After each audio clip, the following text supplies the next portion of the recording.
This model is designed to give a closer and better understanding of the basic ideas behind the phases of the moon and why we see different shapes.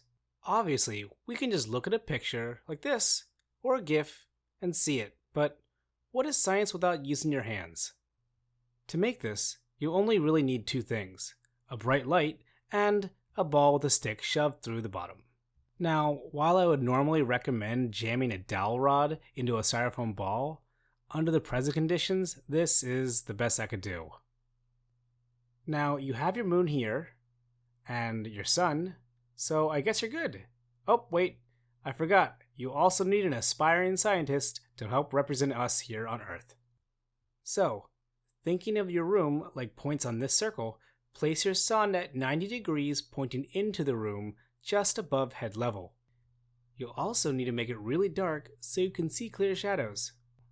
Now, all you'll have to do is place your scientist in the center of your circle facing 0 degrees and have them slowly rotate counterclockwise, keeping the moon extended out at eye level. As they slowly rotate, ask them if they see anything familiar. Maybe they've seen some of these shapes in the sky. Because the light is hitting them at an angle, they will be able to see the different phases of the moon right in front of their eyes, as seen by the northern hemisphere. But remember, if you want to see what the southern hemisphere looks like, just rotate in the opposite direction. Here are some images using my model of what they should be seeing. See how the light plays against the ball to create the shadows?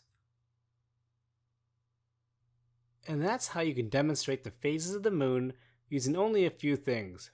Also, remember, please don't look at the light. Safe sciencing.